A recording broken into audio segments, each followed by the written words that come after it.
Hello and good afternoon. I'm just gonna check that we've all got signal. I'm playing my Skoog. Sounds like that's working. I think I'm getting a good feed on my voice. So good afternoon by my watch. It's 3:30. It's a little bit early actually. So what I'm going to do is just do a little bit of setup here.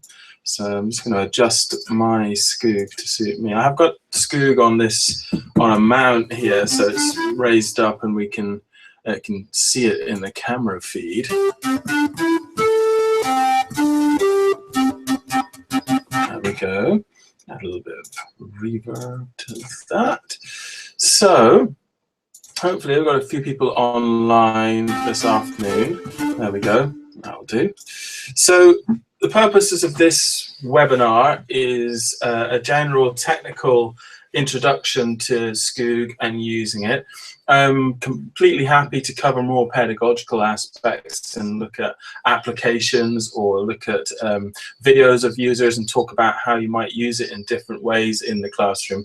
But I'm going to start off by giving a very brief technical overview of how to set it up and how to use the core functions of the software. So Skoog is this. This is a soft, tactile, squeezable USB device. It's a cube with these projecting spheres. My one happens to be grey because I've had it customized. They usually come in white or they can come in black as well. And you connect this via USB to a Mac or a Windows computer. It has its own bespoke software platform, and you can use this to facilitate and engage in a variety of different music making activities, or use it for a whole bunch of cross-curricular activities as a controller of sound in different ways. So with this broadcast, what we normally do, and that's the time just pipped at 3:30, so I came on a little bit early. I was checking connections and things like that. So hopefully we'll have a few more people joining us as and when. One thing that I would like to point out is the use of the Q&A app. So I've got that switched on here, and I can see the Q&A panel on my screen. So when I'm doing a screen share, which is how I'm going to do the majority of this webinar, which will allow you to see my software and a video feed of what I'm doing in relation to interacting with Skoog. That will allow you to see me, how I'm using Skoog, what I'm touching it, how I'm playing it, what I'm setting in the software. And in order to do that, I need to do a screen share, which sort of means I have to hide a part of my screen that is recording so that we don't get the infinite tunnel effect. So if we have questions, although I'm happy also to engage in if you want to use your mic and just ask me questions using the medium of voice, then that's great too. So I'm going to switch over now to a live screen share of my desktop. So just using the tool in Google, so I'm going to share my whole desktop, start screen share, and then that's it. We'll get the tunnel of things going on. So I'm going to shift that over there like that. So now I can still see the questions. So hopefully you've got my screen here. You can see me on video playing my Skoog, and also you can see the Skoog software environment, which consists of two active windows, the Skoog audio bar and the main Skoog window here. So without much further ado, let's crack on. So Skoog is a tactile music interface, can be customized, changed and set up in a variety of different ways.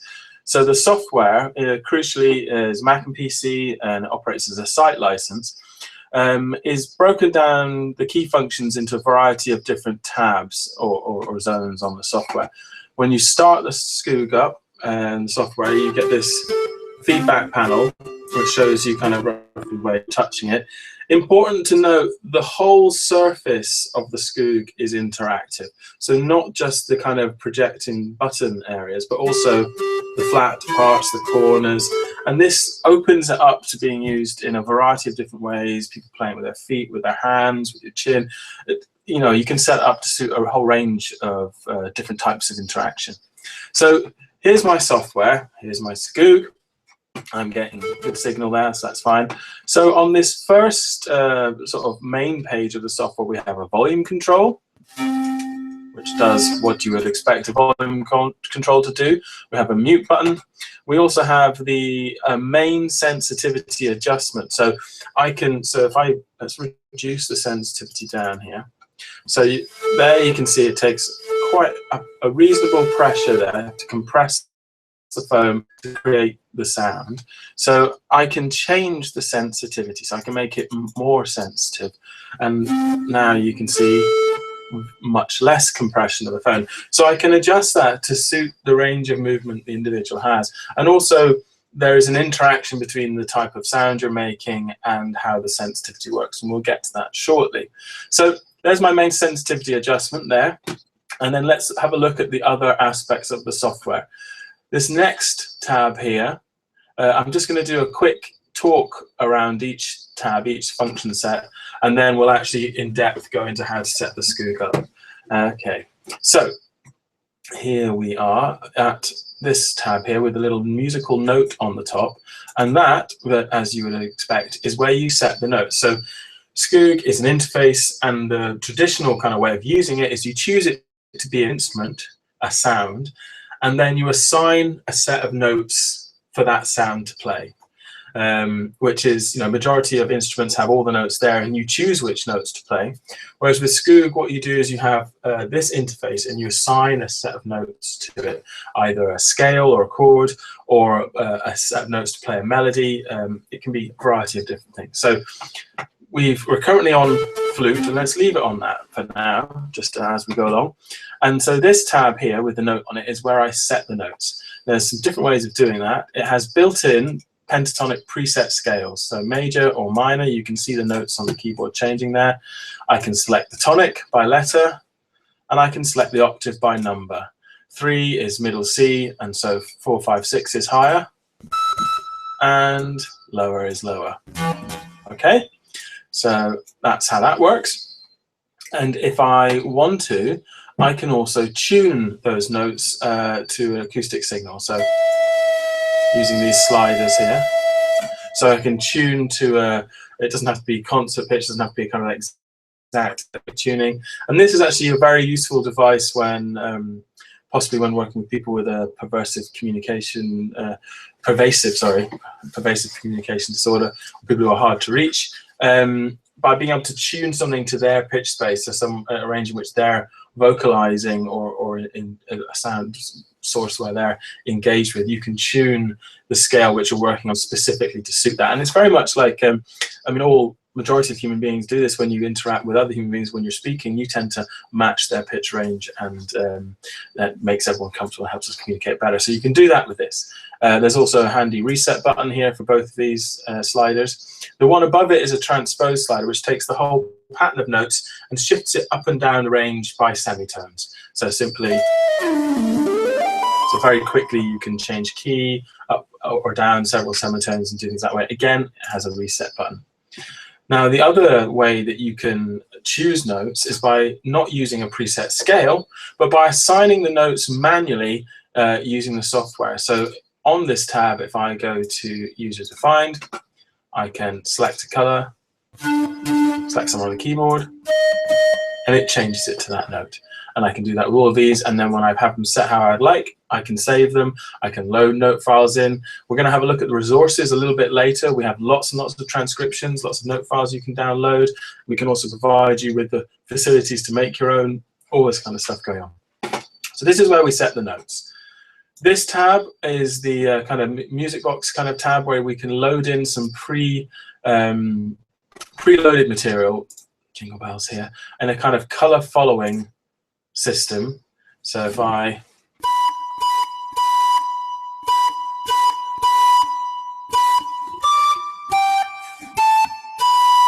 there we go. So that is, let's get rid of this from the screen.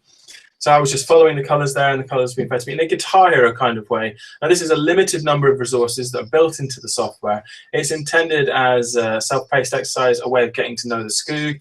You can start to learn how to use it and play it. It's not an exhaustive list of material, but it's just a few songs, a few at-hand resources that you can use to get things going. Okay. The other resource here is music box mode, which again is preloaded scores. You don't have anything to follow, but let's do something like Pink Panther.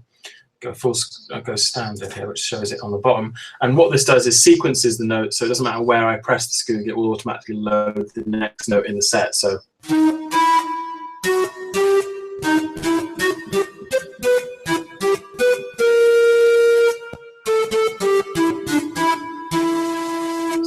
I'm only touching on place, but it changes the notes. That again is a limited number of resources. We can create new music box files for you if you email us and ask us if you have songs that you would like to see on the music box list. Do contact us, let us know. We will sort that out. So yeah, so this is just a sort of built-in set of resources for color following and playing melodies.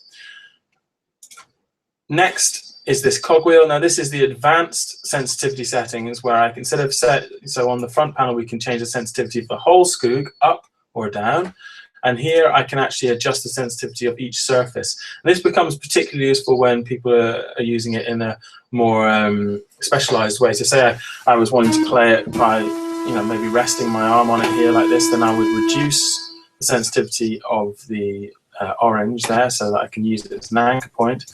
I put it into poly mode.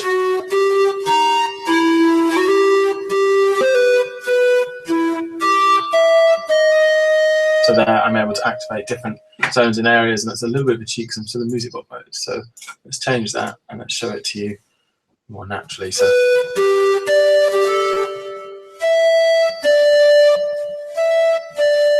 So you can see I don't have to touch the sides to play it if I don't want to. I can rest on it and then move the Skoog as a whole, and that gives me the different activations. And that's a very successful way of using it with people who have limited movement or problems in terms of control, allowing them to actually remain in contact with the Skoog as a physical device and use it to manipulate the sound. So these settings, when they're adjusted, can also be saved by using the save button, and there are also parameters I can use to adjust the timbre of the sound and go more in depth into the physical modeling, but we won't bother with that just now. Another key thing you can do on this tab here is to turn size. It may be that you just want to use a certain a couple of notes and lock it down to be in a performance where you have someone who's working on a particular part and they need these 3 notes and that's all they're going to use. You may wish to turn the others off, and again you can save those setups as you go along. So just put that back to default level. This next tab is where we choose instruments. So it's very simple. Just select a picture, wait for the checkbox to move over that picture, and once it's over the picture you can see it will have selected the sound and we'll be able to play it. Although at the moment I do have my spinning wheel of, so there we go, you can see that selection box moved, and now I'm playing guitar.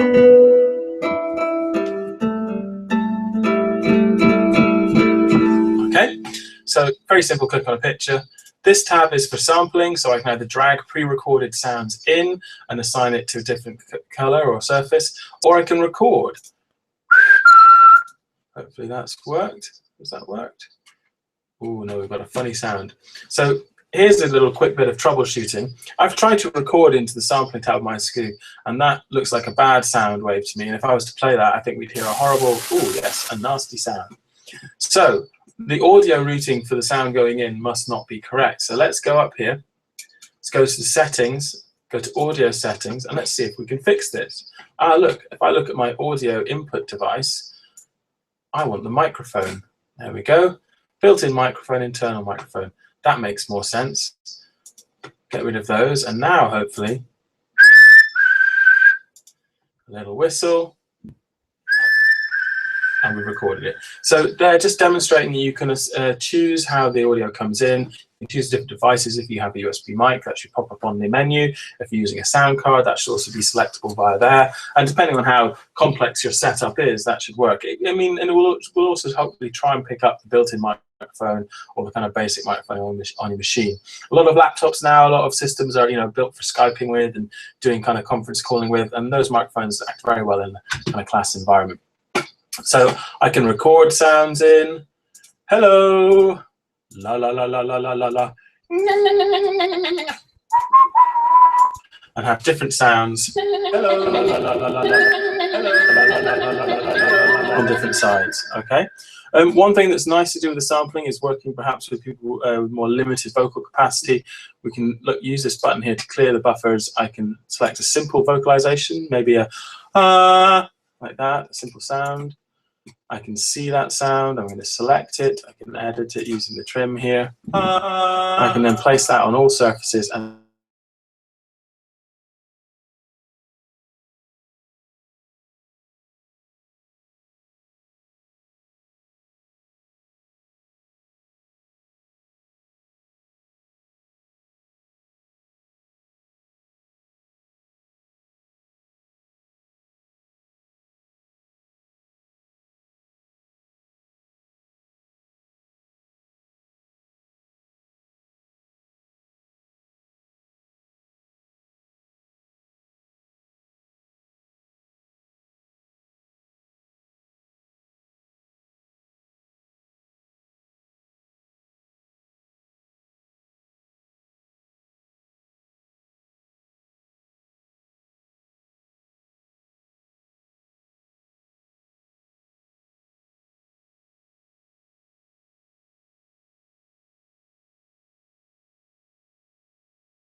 an alternate sound program like that.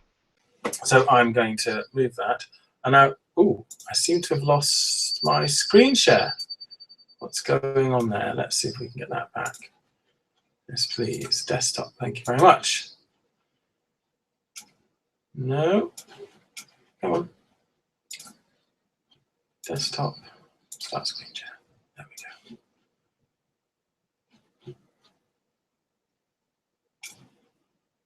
Send to everyone. Yes, that's right. Okie dokie. So, moving on. So yes, MIDI is MIDI. We can turn it on, we can turn it off.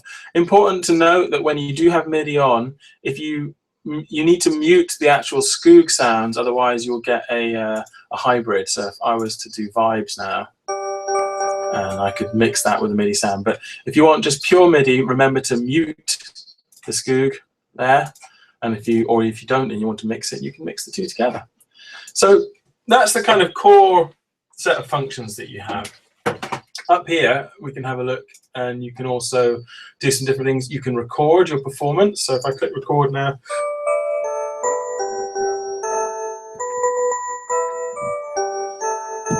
there we go. Then I get an edit video window that comes up, and I can have a look at that. Let's move that over here. We can preview and have a listen. We can select parts of it and see if we want to loop it.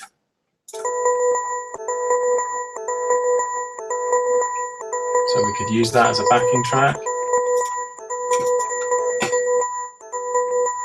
And then we can add something to that, choose a different instrument, and record. Oh. I haven't looped it. There we go.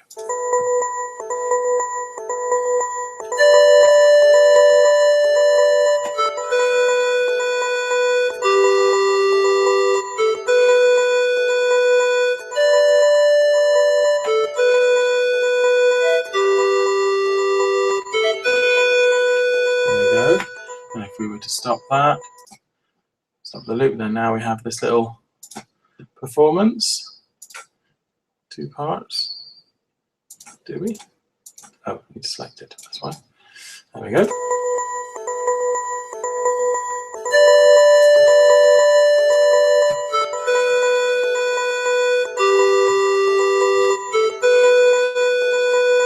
And again, I could select different parts of that. I could use different bits. I could start to create different layers. And as long as I save, so using this button here, is that the right one? No. So this button here with the little disk image, as long as I save each section, then I'll be able to come back to it. If I don't save it, this is just a recording buffer. So it's something you need to remember when you're recording your performance in this way. Always have a practice of saving it. So those are the kind of core functions. Oh, the other thing we can do up here is that we can pull in a backing track. So any sort of MP3 or AF file or WAV file can be used. If I go to my desktop here and just look at my resources pack, let's have a look at some bits and pieces. Loops pack 2, let's get a bit of sound.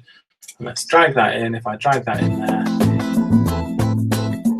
now I've got a nice backing track. I can loop it, I can change the volume and do all sorts of stuff that way.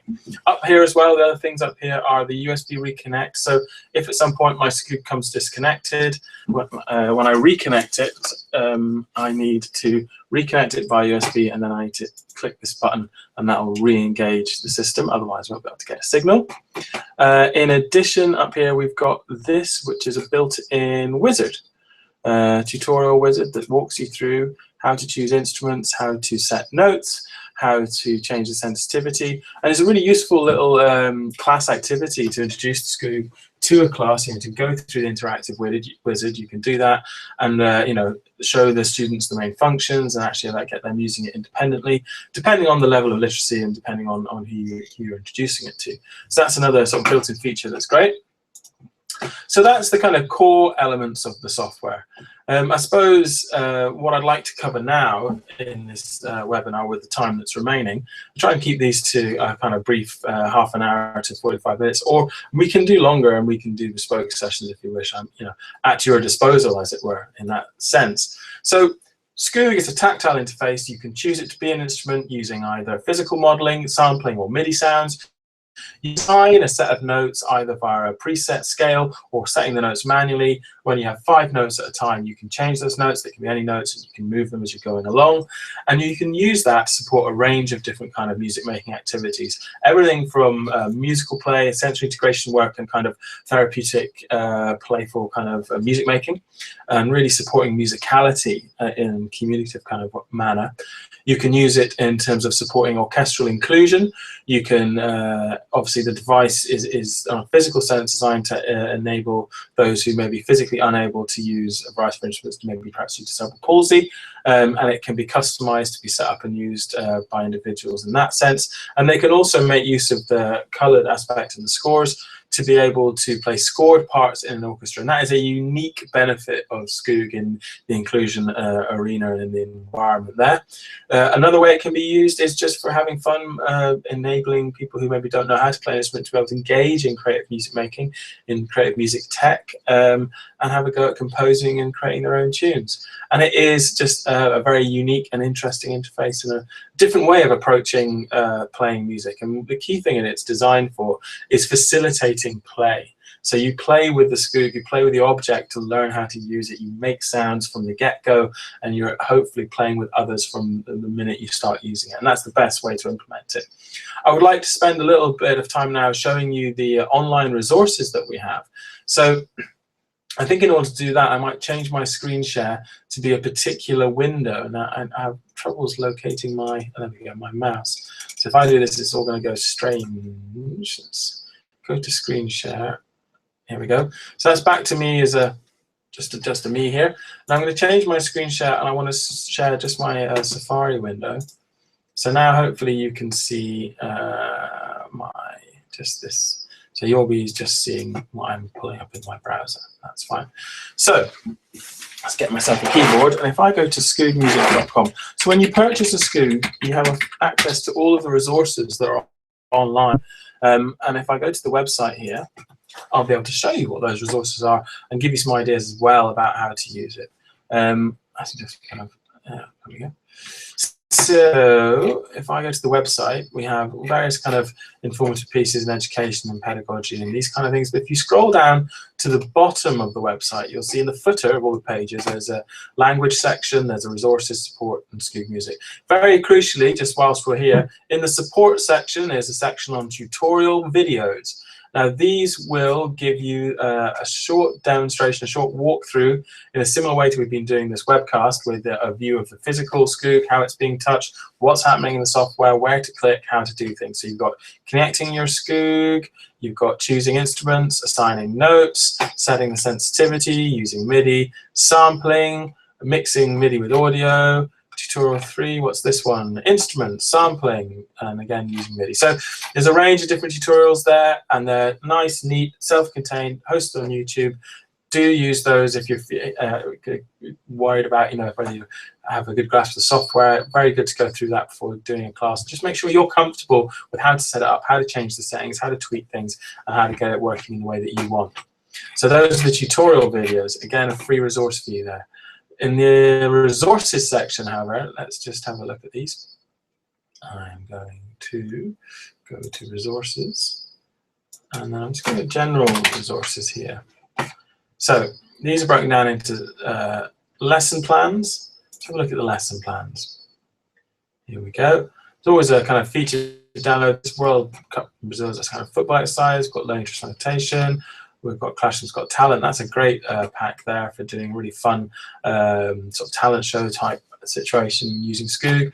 This introductory course is a lesson by lesson building kind of series of lessons that build week on, week out to introduce Skoog to your class and get them playing melodies and using Skoog in a way that's going to be appropriate to the level of the user. Using it with maths, Morse code, and a lot of the activities here, a lot of the lesson plans are more standalone activities that you can use with a Skoog or 2 Skoogs with a whole class and engage the whole class in a really kind of creative, fun, engaging way of using Skoog. These are all free, all generated by teachers who use Skoog. Now, let's go back. Let's have a look at the other resources. Other resources we have are backing tracks that you're free to download. I would advise you using music that is relevant to your class, so stuff that you play regularly, and I use stuff from iTunes. Encourage students to bring music in that they want to use, and then all you have to do is find out what key those pieces of music are in, and you can play Skoog with them. Now, let's focus on that for a second. If a student brings some sounds in, so all of our backing tracks have got the key information written on them, which means it'll tell you what you need to set the Skoog to play that piece of music, okay? But if a student brings a piece of music in, say they're really into Whitesnake, for want of a better 80s glam sort of big hair rock band, then what you would do is you would try and get let's have a look. You would go to a site called something like eChords, right? E-chords. We'll go there just now, so we can show you. And then if we type in a band or a name of a song, so that student has brought in Whitesnake. That's not what they want to play with. So okay, fine. Whitesnake. I type that into the search bar, and we see what songs come up. And so let's say they brought a CD in and they, I don't know why I've chosen Whitesnake. What is a famous Whitesnake song? I've got no idea. Forevermore, maybe Forevermore is the song I want to play. I'm not familiar with that person, so it's a very bad choice. So this is a guitar tab site. It's got lots of information on it, but there's a lot of information you don't need here. And if you just focus at the top here where it says key E, now that means it's in the key of E major, and that means that that's how you need to set your Skoog. So now if we go to my screen share very quickly, I'll show you what I mean here. There we go. And I go to my screen share, and I say screen share. I'll share my Skoog music window with you. Okay. So now, oh, it's gone a bit squidgy, but you'll still, there we go, you'll still see the actual information. So if I wanted to play with that Whitesnake tune, which is in E major, I go to the Notes tab, I select major pentatonic, and I select the tonic to match the letter E. E. And now I have the notes that will fit with the tune in E major and will allow me to improvise with it. Okay, simple as that. Really, really great way of using Skoog. And I've got some specific resources that I want to share with you guys in relation to that. So I'm going to go back to the screen. Hello, and I'm going to go back to here, to Safari. So we distracted a little bit onto having a look at, key chords and how you can make use of Skoog as a resource with other types of music. Let's go back to the resources section here. So resources. So backing tracks, there are sample packs, so packs of sounds that are pre-recorded, animal sounds, buzzer sounds, nature sounds, different things you can do, free to download. Just get in there and get them. Transcriptions, now these are color-coded scores using a color system that matches a Skoog to enable people to play scored parts of melodies or parts of songs or instrumental parts. Again, have a look at those, download them. There's also packs for creating your own transcriptions and guides on how to do that.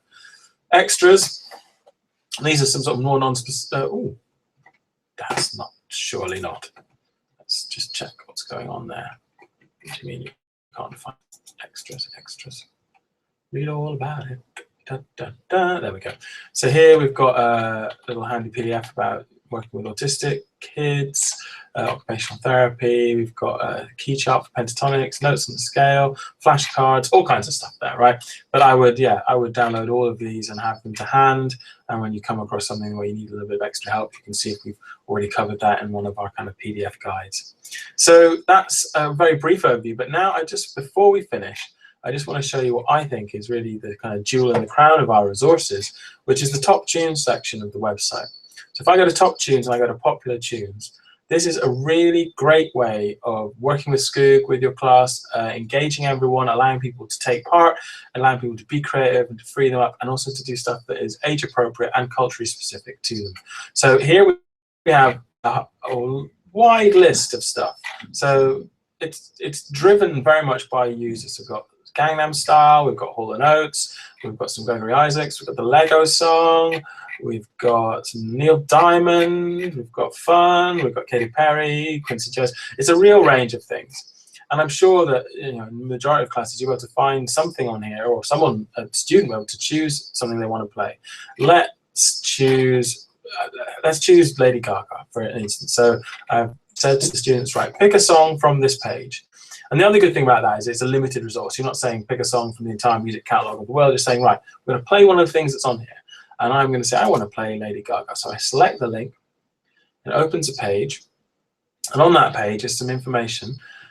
There's some notes to download and stuff. But I wouldn't do that first. What I would first have a look at is at the bottom here, it says select F# or F# major pentatonic scale on your notes tab to improvise on your Skoog. Right.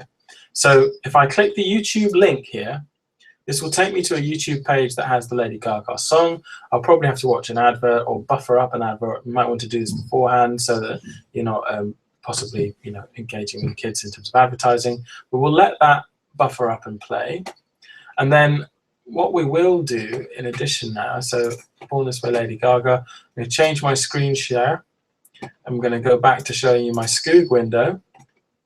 Dun, dun, or I'm going to try if it gives me the option. Can I have the options, please? Options. Oh, there it is. And I'm going to choose my Skoog window. There we go, so you can see that. So now you'll be able to see this, and it was F# major. So we're in major pentatonic, and I have to choose the F# or F#. And now I have the notes to play along with the Lady Gaga. Now, for some reason, Lady Gaga Born This Way, I need to update the flash on this machine. So that's not going to play, unfortunately, for us today. But you can get the idea. So that would play. I'd be able to play along on my Skoog, and immediately I'd be able to sort of facilitate and engage. Well, as a teacher, I'd be able to facilitate creative engagement, and as a performer, I'd be able to start playing Skoog in that way. So I just need to get back to my screen share window, and let's go back to normal. Yeah, so I mean, I think the top tunes, being able to engage your class or engage the clients you're working with to be able to play with music that they want to play with or in style they want to play with is one of the really great strengths of Skoog, particularly in terms of introducing it and starting off.